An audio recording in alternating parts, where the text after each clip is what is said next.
반갑습니다. 토요일의 도쿄입니다. 작년에 이어 일본 골든위크가 시작하기 전 오키나와를 다녀왔습니다. 오키나와에서 맛집을 찾는 분이라면 이번 영상과 저번 영상을 함께 보시는 걸 추천드려요.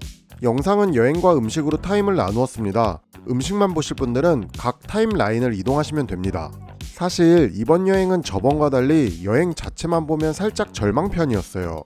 일단 시작부터 하네다에서 선글라스를 잃어버리며 시작했고요. 총 5박 6일 일정으로 다녀왔는데 가는 날과 오는 날을 빼곤 전부 부슬비가 내리거나 비바람이 몰아쳤습니다. 날씨가 너무 안 좋다 보니 원래 가고 싶었던 섬을 못 갔고요. 심지어 사고가 있었는데 저번 여행에서 오키나와 자전거 투어가 잊을 수 없는 추억인지라 이번에도 전동 자전거를 타고 돌아다니다가 빵순이가 넘어지면서 턱과 손이 깨졌습니다. 비도 오고 부상도 있다 보니 일정을 무리해서 짜기보단 아메리칸 빌리지가 있는 차탄, 공항 근처인 나하 이렇게 미리 호텔을 잡아둔 두 지역 근처만 집중적으로 돌아다니기로 했어요. 여러모로 운이 안 좋았지만 그래도 오키나와는 참 좋습니다. 날이 좋으면 좋은 대로, 굳으면 굳은 대로 오키나와만의 분위기가 좋아요. 빵순이도 사고가 있었지만 눈 안 다친 게 어디냐, 이것도 추억이다, 이런 식으로 매사를 긍정적으로 생각하는 사람이다 보니 돌이켜보면 하나하나 다 즐거웠다고 하더라고요. 일본에서 여러 곳을 가보았지만 오키나와만큼 저희에게 잘 맞는 곳도 없어서 내년에도 내후년에도 무조건 또 올 것 같습니다.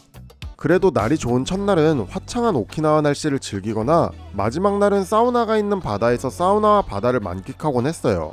고양이도 많아서 쫓아가기도 하고 궁디팡팡도 좀 하면서 여유롭게 시간을 보냈습니다.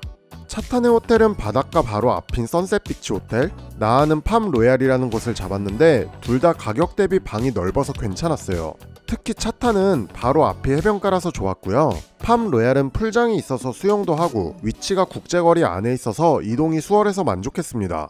쭉 돌다가 마지막은 우미카지 테라스에서 활주로를 배경으로 석양도 보는 등 새벽에 오키나와로 출발해서 밤 비행기로 도쿄로 돌아오는 1분 1초 꽉꽉 채워서 오키나와에서 좋은 시간을 보낼 수 있었습니다.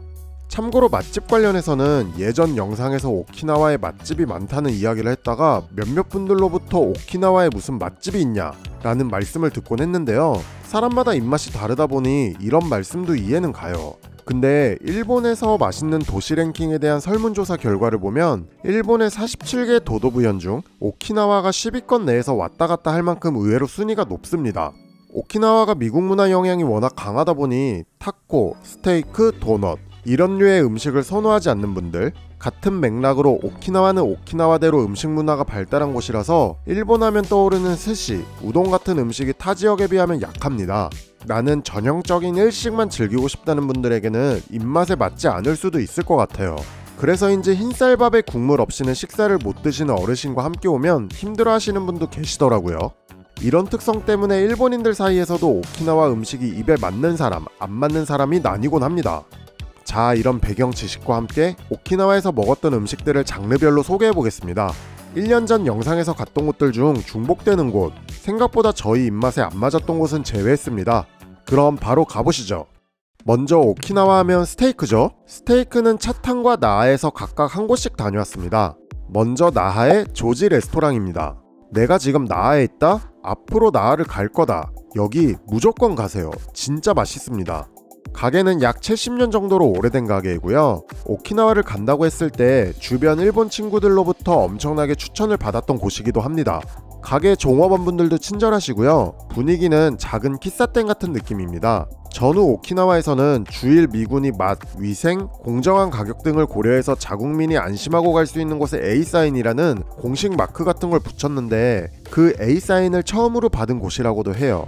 저희는 스테이크 200g 텐더로인, 타코라이스를 주문했습니다. 텐더로인, 안심은 3,100엔인데 여행 왔으니 살짝 플레스를 해보았어요. 고기는 부드럽다 못해 입에서 몇 번 씹지도 않았는데 살살 녹아 없어지는 게 맛이 아주 기똥찹니다. 씹었을 때 배어나오는 육즙과 단맛이 정말 좋았는데 음식이 점점 사라지는 게 이토록 아쉽게 느껴지는 건 오랜만이었습니다. 소스는 가게에서 직접 만든 특제 소스인데 자극적이지 않고 신맛과 단맛이 고급스럽게 조화된 게 진짜 맛있더라고요. 어느 정도였냐면 철판에 남은 소스를 싹싹 긁어먹을 정도였습니다. 그리고 이 집이 타코와 타코라이스도 맛있기로 유명해요. 신선한 재료에서 느껴지는 건강한 맛은 물론이고 고기에서 흘러나오는 감칠맛과 이국적인 향기도 아주 좋았습니다. 이 음식도 마찬가지로 가게에서 만든 살사 소스의 풍미가 훌륭했어요. 얼마나 맛있었는지 쉬지 않고 그릇과 입을 오가며 숟가락을 뜨고 있었습니다. 여기가 나아 중심가에서 조금 떨어져 있는데 우미소라 공원이라는 선셋이 예쁜 곳이나 나미노 우에 해수욕장과 묶어서 오시면 좋을 것 같습니다. 다음은 차탄의 아메리칸이라는 곳이고요. 여긴 차탄을 대표하는 경양식 레스토랑 집이어서 꼭 한번 와보고 싶었던 곳이에요. 이름은 아메리카노로 읽지만 느끼다 할 때 감, 관공서 할 때 관이 일본어로 둘 다 카누를 읽혀서 약간 언어 유희를 사용한 이름도 마음에 듭니다. 굳이 한국어로 하자면 아메리감, 아메리관이 되겠네요. 가게는 40년 이상 되었는데 이 일대에서는 모두가 알만한 유명한 곳이기도 합니다. 레트로한 분위기도 좋고 왠지 동네 밥집에 온 것 같은 느낌이 들었어요. 손님도 할머니들이 스테이크 썰며 담소를 나누기도 하고 미군이 오기도 합니다. 스테이크를 비롯해 함바그 그리고 수제파이로 이름난 집인데 가성비도 상당한 집이기도 해요. 400g 스테이크가 무려 2,200엔입니다. 한번 도전해보고 싶긴 했지만 이게 오키나와 첫 끼여서 욕심내지 않고 스페셜 스테이크 그리고 이탈리안 햄버거 스테이크로 주문했어요. 메뉴는 스프, 밥이나 빵, 음료수, 디저트 파이가 딸려옵니다. 그렇게 생각하면 가격 진짜 좋지 않나요? 음식 맛은 특별함보다는 대중적인 맛입니다. 간마늘이 올라가 있고요. 고기 자체의 간은 엄청 심심합니다. 거의 밑간 조금만 되어 있고 야채와 함께 철판에 간단히 구워내는 방식이더라고요. 그래서 소금을 뿌리거나 이 집의 특제 소스 또는 미국에서 유명한 스테이크계의 국민 소스죠. A1 소스를 뿌려 먹으면 딱 간이 맞습니다. 고기 맛은 엄청 맛있어서 음미하면서 먹기보다는 추성훈 형님처럼 고기 한 점에 밥을 때려 넣는 게 더 잘 어울릴 법한 스테이크예요.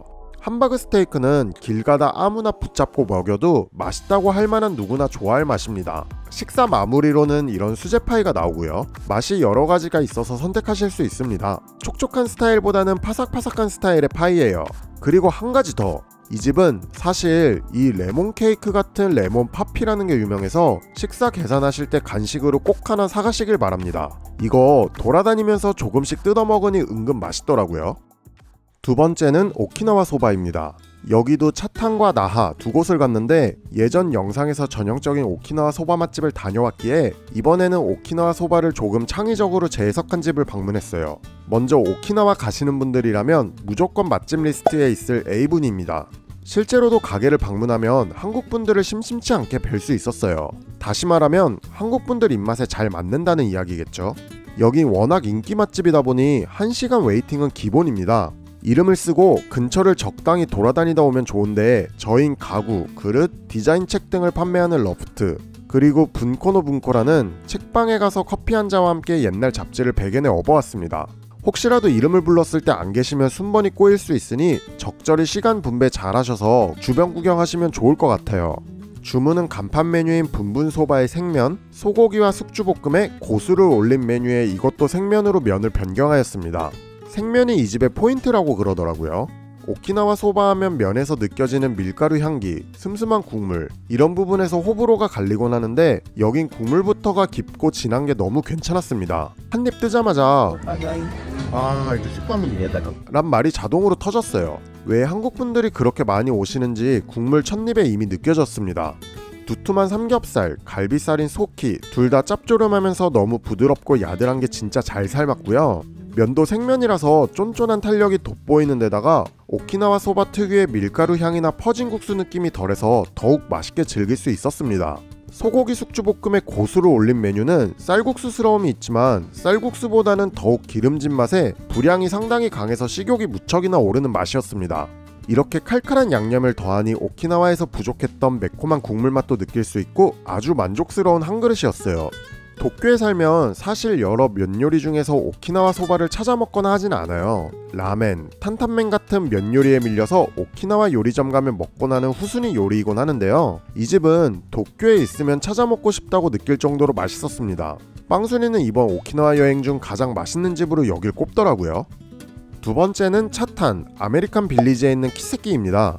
여긴 조개 국물과 돈코츠를 배합한 오키나와 소바집이었어요. 둘 모두 라멘으로 자주 접하는 국물이다 보니 친숙함이 느껴졌습니다. 세트로 주문하면 바지락밥과 흑당 푸딩도 나와서 배도 든든하고 마무리로 괜찮더라고요.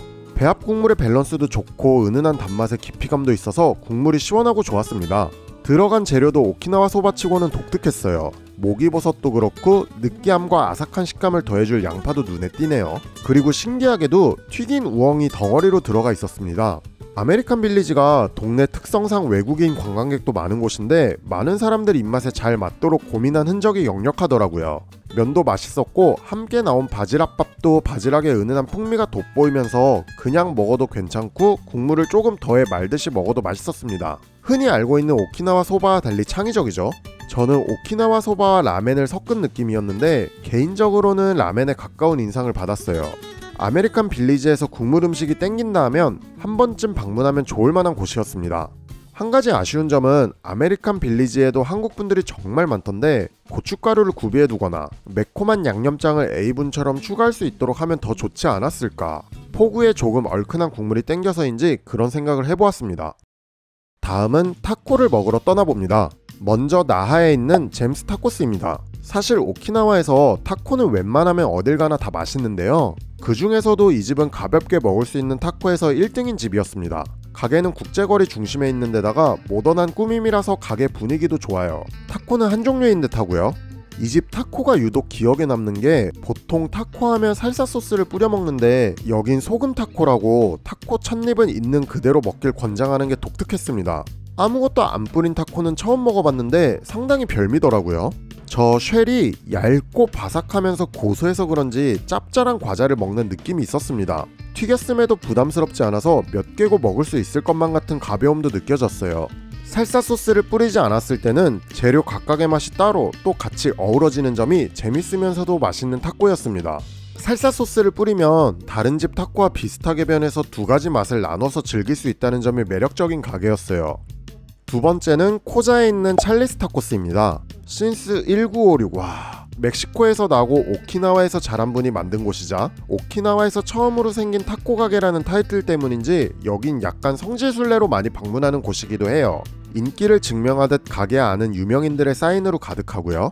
저흰 타코 3피스와 음료 하나인 세트, 타코 하나에 어니언 링과 음료가 세트로 이루어진 것을 주문했습니다. 3피스 타코는 소고기, 닭고기, 참치로 이루어져 있는데 세 가지 모두 살짝 두께가 있는 튀긴 쉘에 담겨 있었어요. 쉘은 겉바속촉 느낌이라서 바삭함과 약간의 쫀쫀함이 공존하는 식감입니다. 맛은 옥수수 전분 맛이 강해요.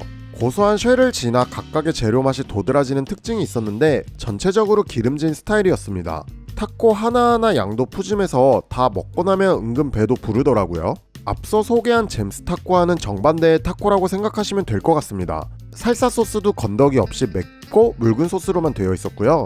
세 가지 중 의외로 담백했던 치킨 타코스가 기억에 오래 남았습니다. 한 가지 소신 발언을 하자면 원조집이지만 타코 자체는 기름짐과 생각보다 불량스러운 맛이 없어서 호불호를 조금 탈 것 같았습니다. 그래도 오키나와 타코 최초의 가게이기도 하고 또 이 맛을 엄청 좋아하는 분들이 많아서 한 번쯤은 자신의 입맛에 맞는 타코를 찾아 방문해 보셔도 좋을 것 같아요. 자, 다음은 베이글과 피자입니다. 이 두 가지는 음식도 음식이지만 가게 주변의 바다와 함께 했을 때 더욱 빛을 발하는 가게였어요. 먼저 피자는 차탄에 있는 피자 스탠드 뉴욕이라는 곳인데 얇은 슬라이스 피자를 판매하는 곳입니다. 가게도 점원도 힙하고 핫해요. 도쿄의 피자 슬라이스라는 곳과 피자도 분위기도 유사합니다. 참고로 옆에 초콜릿 지저스라는 옷가게가 있는데 힙합과 스케이트보드 문화를 베이스로 하는 트렌디한 곳이어서 여기와 함께 묶어서 들러볼만 했어요. 다시 음식으로 돌아와서 취향에 맞춰 피자를 테이크아웃 하고요. 바로 옆 편의점에 들려서 오리온 맥주를 삽니다. 그러고 바로 해변으로 직행. 피자는 얇고 바삭한 도우에 내용물이 듬뿍 들어간 피자를 좋아하신다면 누구나 맛있게 먹을 수 있는 피자입니다. 두 가지 중 화이트 소스 피자가 특히 맛있었던 기억이 나네요. 근데 진짜 피자 맛도 맛있었지만 노을 지는 바다를 보며 맛있는 피자와 시원한 맥주를 함께 즐기는 건 신이 내린 축복이 아닐까 생각이 들 정도로 최고의 시간이었어요. 마침 댕댕이들 산책 시간이었는데 댕댕이들이 피자 냄새에 이끌렸는지 저희 쪽으로 자꾸 오더라고요. 아메리칸 빌리지에 가셨는데 맑고 노을질 타임이다? 이거 꼭 해보시길 강추드립니다. 다음은 웨이크 베이글이라는 곳인데 여긴 아침 일찍부터 영업을 시작해서 아침 식사 겸으로 들린 곳입니다. 여기도 근처에 바다가 있어요. 산책 겸 러닝하는 사람도 많고 수위가 낮은 바다여서 그런지 아침부터 댕댕이가 물에서 신나게 헤엄을 치고 있었습니다. 너무 평화롭죠? 가게 인기 메뉴는 BEC, 베이컨, 에그, 치즈라는 메뉴인데 아침에 둘이서 커피와 함께 하나를 나눠 먹으면 딱 좋더라고요. 저랑 빵순이 둘 다 딱딱한 베이글보다는 쫀득한 편을 좋아해서 그런지 베이글 자체도 저희 취향에 딱이면서 너무 맛있었고요. 저 쭉쭉 늘어나는 고소한 치즈와 후추 톡톡 씹히면서 두툼 짭짤한 베이컨, 계란도 계란말이 정도의 포슬포슬 부드러운 게 재료의 조화가 일품이었습니다. 영상을 돌려보니 와 이거 되게 맛있는데? 란 말을 먹으면서 계속 반복한 게 제 취저였던 것 같더라고요. 아침 식사로는 살짝 무거울 수 있지만 이거 하나 먹고 나니 점심까지는 아무 생각도 안 날 정도로 만족감, 포만감도 상당했어요. 자, 다음은 오키나와의 밤을 빛내줄 술집입니다.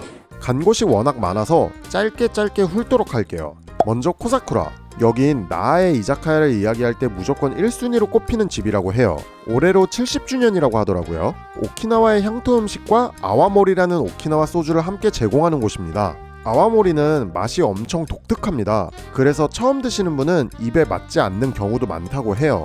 그런 분들을 위해 가게 측에 쿠세가 없고 초심자가 마시기 편한 걸 추천해달라고 부탁하면 그에 맞춰 술을 추천해줍니다. 그리고 마시는 방법도 탄산수, 커피, 각종 차 등 술에 따라 섞어 마실 것들에 대해서도 친절히 알려주더라고요. 음식은 참기름을 써서 한국분들 입맛에 맞는 것도 있고 이런 돼지 편육 같은 것도 있어서 진짜 편육에 소주 마시는 기분도 들곤 했습니다.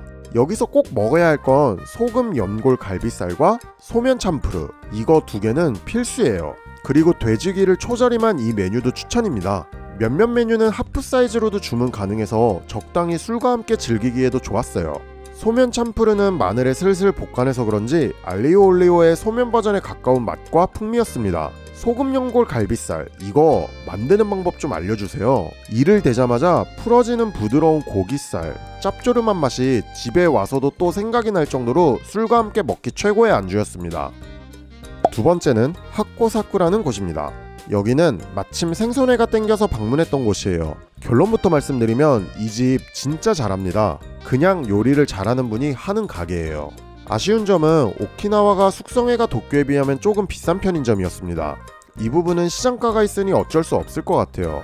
가격이 인당 5, 6천엔 잡고 오면 딱인 곳이라서 나이대가 조금 있는 분들이 많은 인상이었습니다. 처음 오토시로 나온 도미 차왕무시. 오토시가 일본에서는 가게의 명함 같은 거라서 먹어보면 어떤 음식이 나올지 결을 알 수 있는데요. 이거 먹자마자 빵순이한테 됐다라고 이야기할 정도로 깔끔하고 맛있었어요. 개인적으로는 회의 숙성 정도도 맛있고 좋았지만 어린 참치살을 불에 살짝 구워서 소금으로 간을 한 이 회가 진심이었습니다. 마늘, 양파, 양알을 적절히 올려 먹는 회였는데 먹으면서 맛있다를 넘어 공부가 되는 맛이었어요. 이런 겉면을 살짝 튀겨낸 땅콩두부도 인절미 마냥 쫀득하면서 부드러운 게 엄청 별미였습니다. 그 외에도 오키나와 돼지인 아구부타를 구운 것, 깔끔 담백한 맛이 돋보였던 고야 참프르, 향신료에 볶아낸 고기를 피망에 넣어 먹는 니꾸미소 피망 등 메뉴가 하나같이 다 맛있었어요. 다음에 나아를 왔을 때 맛있는 음식과 술을 마시고 싶다면 또 들릴 곳으로 저장해 두었습니다. 세 번째는 이치방 교자야라는 야장입니다. 이 지역이 조금 재밌는데 이런 허름한 동네 로컬 이자카야와 새롭게 떠오르는 라이징 스타 이자카야가 한 곳에 몰려 있습니다. 보시는 것처럼 그냥 앉기만 해도 맥주 한 짝은 쌉 가능할 것 같은 분위기를 뿜어내는 곳이었습니다. 여기서는 군만두와 물만두를 먹었지만 다른 테이블을 보니 볶음밥도 많이 시켜 먹었어요. 중국인 분들이 만드는 오리지널 만두인데 만두피는 두껍고 쫄깃한 스타일에 간고기가 듬뿍 들어서 육즙이 뚝뚝 떨어지는 만두였습니다. 물론 야장이 주는 분위기 덕도 있지만 만두와 오리온 맥주와의 궁합, 거기에 솔솔 불어오는 바람이 너무 좋았습니다. 오리온 맥주가 가볍다 보니 만두 한 입에 맥주 꿀꺽이 무한반복이더라고요. 네 번째는 이야사카라는 곳입니다.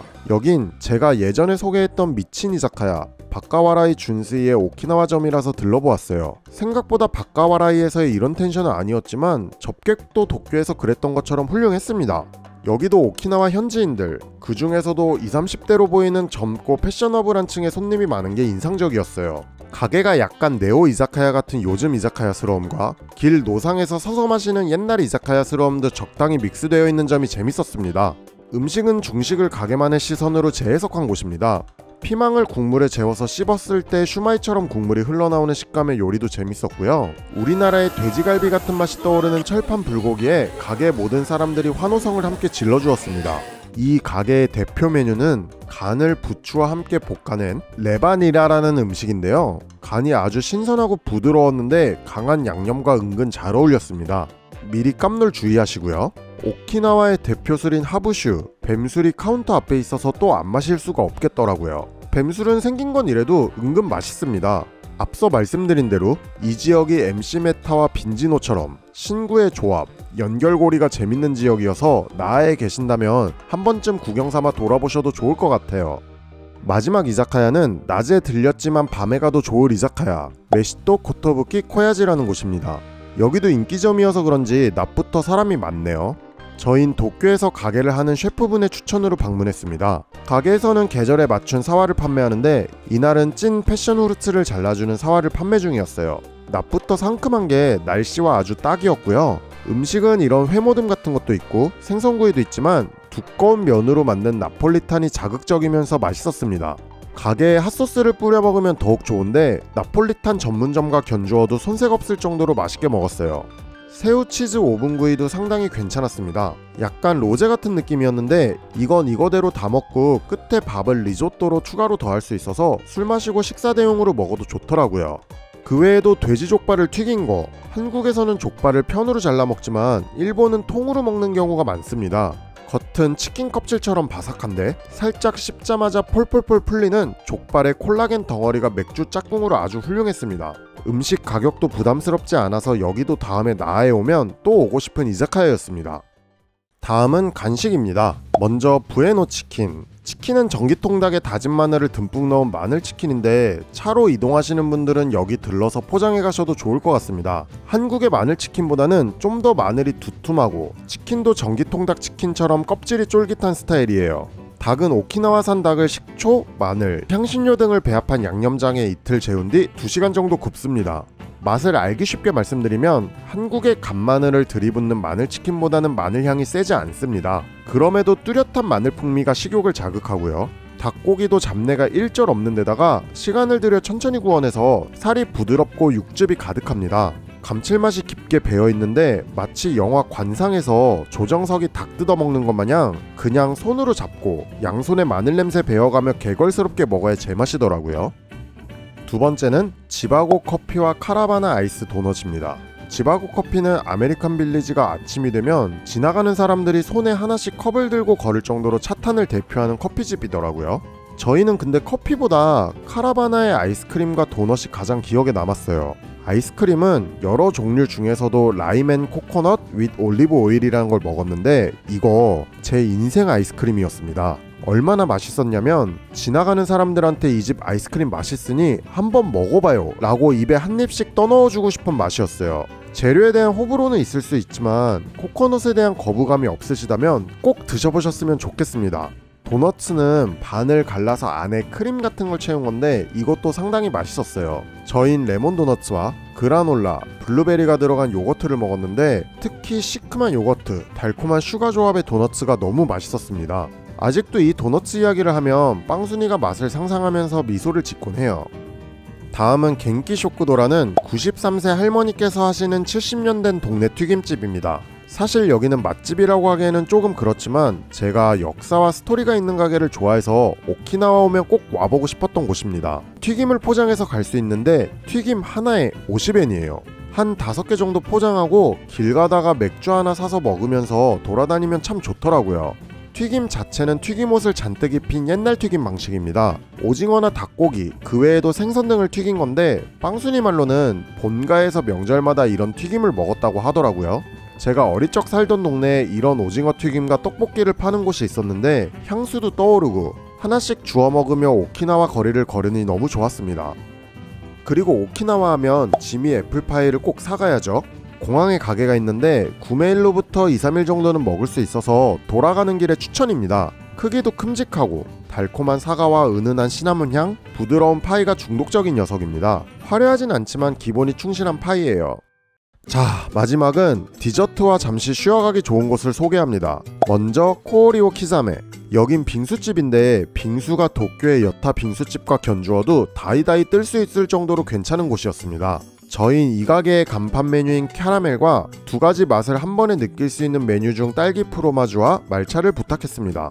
빙수가 무너질 수 있으니 위에서부터 떠먹길 권장했는데 얼음이 엄청 부드러운 건 둘째치고 위에 올라간 진득한 소스 같은 재료가 정말 맛있었어요. 특히 캐러멜이 기억에 남는데 캐러멜을 태웠을 때 느낄 수 있는 약간의 쓴맛과 고소함이 강조되는 게 매력적이었습니다. 솔직히 큰 기대 없이 갔었는데 이렇게 맛있을 줄은 몰라서 크게 한 방 먹은 기분이었어요. 여운이 오래 남더라고요. 또 다른 빙수로는 샌리치라는 곳을 갔는데 여긴 70년 이상 된 노포에서 오키나와 동네 바이브를 느끼며 잠시 쉬어가기 좋은 곳입니다. 빙수는 옛날부터 꾸준히 이어온 스타일이다 보니 요즘 빙수처럼 부드럽거나 이런 건 아니고 일본의 빙수하면 떠오르는 결정이 큰 얼음에 시럽이 듬뿍 올라간 구성이에요. 보통은 젠자이라는 팥을 달게 졸인 것을 밑에 깔고 딸기 같은 시럽을 올린 걸 많이 주문한다고 합니다. 무엇보다 가격이 정말 착하기도 하고 따뜻한 차를 두어서 정신 차려보면 차 한 모금에 빙수 한 입, 이걸 무한반복하고 있게 되더라고요. 여긴 로즈룸이라는 재즈喫茶店입니다. 이 집도 오래된 곳인데 가게에 겹겹이 쌓인 음반과 각종 소품들이 멋스럽게 꾸며진 공간이었어요. 잠시 쉬면서 커피와 함께 핫케이크 그리고 치즈케이크를 먹었습니다. 치즈케이크는 흔한 맛이었는데 핫케이크가 단짠단짠한 게 흔히 맛보지 못한 독특한 맛이었어요. 모양도 꽃 모양의 작은 게 귀여웠습니다. 여긴 댄스홀 사카바 땡큐라는 DJ의 흥겨운 음악에 맞춰 잠시 리듬을 타거나 음식과 술을 마시기 좋은 곳이었어요. 술은 잔술도 가능합니다. 휴가나츠라는 미야자키현의 감귤로 만든 사와가 특히나 계절과 잘 어울려서 맛있었고요. 가게는 젊은 층뿐만 아니라 어르신도 계셨어요. 일본은 이런 뮤직바에 나이 많은 어르신도 음악 들으러 와서 고개 까딱까딱하고 이런 게 참 재밌습니다. 나흘을 걷다 보면 리퀴드라는 내추럴 와인바가 있습니다. 사실 제 채널 구독자분들 중 대다수는 와인바보다는 오늘내일하는 이자카야를 더 좋아하시는 분이 많으실 텐데요. 제가 아무도 관심을 안 가져줘서 와인바 같은 걸 안 올리지만 길 가다가 한두 잔해서 기분 올리고 이러는데 와인이 좋다 보니 간간히 들리곤 합니다. 여긴 스탠딩이었는데 보틀 구입도 가능해서 여기도 나아 오시면 가볍게 방문해 보셔도 좋을 것 같네요. 그리고 마지막은 가히 최고였던 축구펍 캄누입니다. 사장님이 지독한 바르셀로나 팬이자 축구팬인데요. 축구에 대한 지식도 해박하시고 축구를 너무 사랑하다 보니 대화하는 게 즐거운 공간이었어요. 고양이가 2마리 있는데 축구 보다 보면 와서 궁디 좀 때려달라고 엉덩이를 쭈뼛 내밉니다. 이날은 리버풀 우승 확정 경기를 보러 방문했어요. 다음에 오면 여기서 아스날 경기 보면서 오리온 맥주 실컷 마셔야겠습니다. 자, 이렇게 오키나와 맛집 투어는 마무리하였고요. 이외에도 블루실도 먹고 A&W에서 치킨 너겟도 먹고 편의점 소바도 먹고 이것저것 먹어서 살이 3kg가 쪘습니다. 또 열심히 운동해서 빼야겠네요. 이번 주 영상은 여기서 줄이도록 하겠습니다. 긴 영상 봐주셔서 감사드리고요. 오키나와 가시는 분들 모두 맛있는 여행 되시길 바랍니다. 재밌게 보셨다면 구독, 좋아요, 알림 설정 부탁드리고요. 인스타그램 세러데이 도쿄에서도 못다한 이야기나 일상 이야기들을 올리고 있으니 팔로우 부탁드려요. 그럼 저는 다음에도 맛있는 도쿄 여행으로 찾아뵙겠습니다. 모두 뿅!